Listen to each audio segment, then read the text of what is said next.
അച്ഛനോടും മോനോടും ഞാൻ മര്യാദയ്ക്ക് പറയാ, ഇനി ആ പ്രതാപനോടൊപ്പം കൂടി വെറുതെ ഓരോരോ തലവേദനകൾ ഉണ്ടാക്കി വെക്കരുത്. അതുകൊണ്ട് നഷ്ടമല്ലാതെ നേട്ടം ഒന്നുമില്ല. ശ്രീമന്തിനി, കമലേശ്വരത്തെ സ്വത്ത് ഒരുപാടങ്ങ് മോഹിച്ചു പോയടി ഞാനും അവനും ഒക്കെ. അതുകൊണ്ട് അതിനെ അത്ര പെട്ടെന്നൊന്നും വിട്ടുകൊടുക്കാൻ പറ്റില്ല. എന്നാലിനി വിട്ട് കളയുന്നതാ നല്ലത്.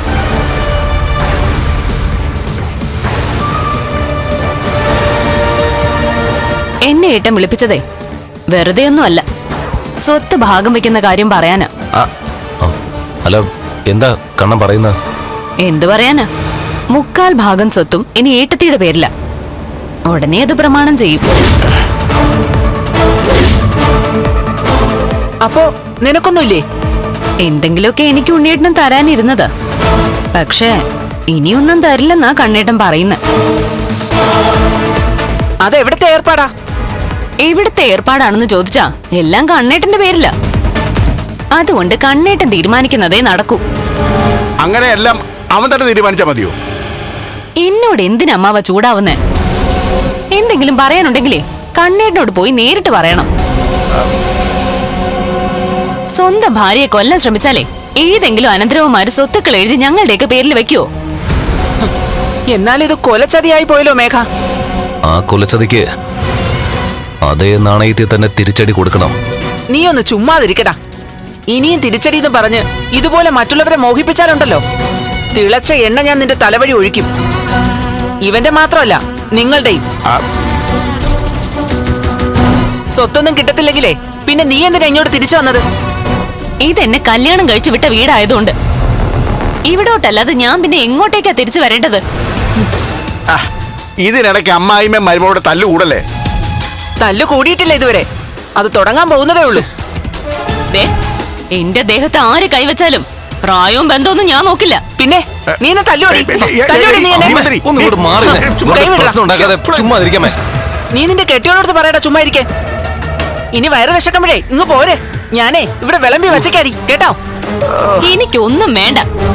എന്തെങ്കിലും വേണമെന്ന് തോന്നുമ്പോഴേ എന്നെ കെട്ടിക്കൊണ്ട് വന്ന ആളുണ്ട് ഇവിടെ. അയാൾ വേണ്ടത് ചെയ്തോളൂ.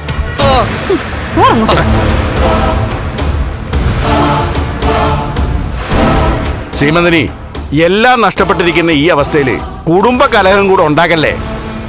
അവളെ എന്തിനാ ഇങ്ങോട്ട് കെട്ടിക്കൊണ്ട് വന്നത്? കമലേശ്വരത്തെ സ്വത്ത് കണ്ടിട്ടല്ലേ? കണ്ണന്റെ സമ്പത്ത് കണ്ടിട്ടല്ലേ?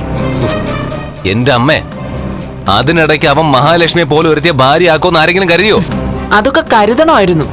എടീ, ഞാൻ ഒരുപാട് തവണ നിന്റെ മോളെ ഉപദേശിച്ചല്ലേ, കണ്ണന് കാല് വയ്യാത്തൊന്നും നോക്കണ്ട, സ്വത്തുക്കൾ നഷ്ടപ്പെടാതിരിക്കാൻ കമലേശ്വരത്തെ മരുമോളാകണമെന്നു, കണ്ണന്റെ ഭാര്യ ആകണമെന്നു. എന്നിട്ട് അവള് കേട്ടോ? വീൽ ചെയറിലിരിക്കുന്ന ഒരുത്തനെ കല്യാണം കഴിക്കാനേ ഒരുമാതിരിപ്പെട്ട പെൺകുട്ടികൾ ഒന്നും തയ്യാറാവത്തില്ല. അവന്റെ കാൽവിരലുകൾ ചലിച്ചു തുടങ്ങി. കാൽവിരലല്ലേ ചലിച്ചോളൂ, 2 കാലും ചലിച്ചു തുടങ്ങിയില്ലല്ലോ. ഇനിയിപ്പോ എന്റെ മോളുടെ മെക്കിട്ട് കയറാൻ നോക്കണ്ട. മോനെ മേഘ, വല്ലാത്തൊരു തിരിച്ചടിയാണല്ലോ നമുക്കിപ്പോ കിട്ടിക്കൊണ്ടിരിക്കുന്നത്. ഇതൊക്കെ ഞാൻ പ്രതീക്ഷിച്ചാണ് സാർ. ഇനി നമ്മൾ കളം മാറ്റി ചവിട്ടിയേ പറ്റൂ. അതെ, കളം മാറ്റി ചവിട്ടണം. അതെങ്ങനെ വേണമെന്നാ ഞാൻ ആലോചിക്കുന്നത്.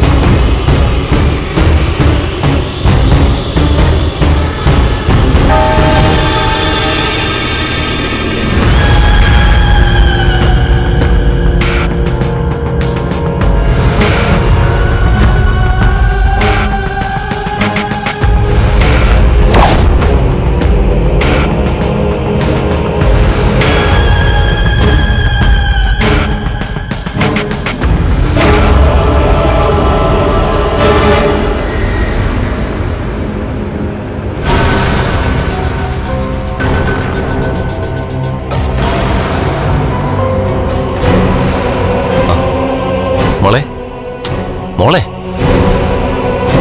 സ്വന്തം അനന്തരവള. എന്നിട്ട് അവര് പറഞ്ഞത് കേട്ടില്ലേ മേഘേട്ടന്റെ അമ്മ? എനിക്കിവിടുന്ന് ഭക്ഷണവും ഇല്ലാന്ന്. പിന്നെ ഞാൻ വായു ഭക്ഷിച്ച് ജീവിക്കും. എടി, നിനക്ക് എന്താ വേണ്ടെന്ന് വെച്ചാ ഞാൻ വായിക്കൊണ്ട് തരത്തില്ലേ മോളെ? തന്നേ പറ്റൂ. കണ്ണേട്ടൻ എന്നെ സഹായിച്ചില്ലെങ്കിലും ഞാൻ ഇങ്ങോട്ട് വന്നതേ 10-100 പവനുമായിട്ടാ. ഇന്നത്തെ കാലത്ത് സ്ത്രീധനം ചോദിക്കുന്നത് പോലും തെറ്റാ. എന്നിട്ടും എന്റെ ദേഹത്ത് 100 പവനുണ്ടായിരുന്നു. മേഘേട്ടന് അതിൽ കൂടുതൽ എന്ത് കിട്ടാനാ? അതും ജോലിയും കൂലിയും ഇല്ലാത്ത ഒരാൾക്ക്. മഞ്ജു, എന്റെ ജോലി എങ്ങനെയാ പോയത്? എങ്ങനെയായാലും ഇപ്പൊ ജോലിയില്ലല്ലോ.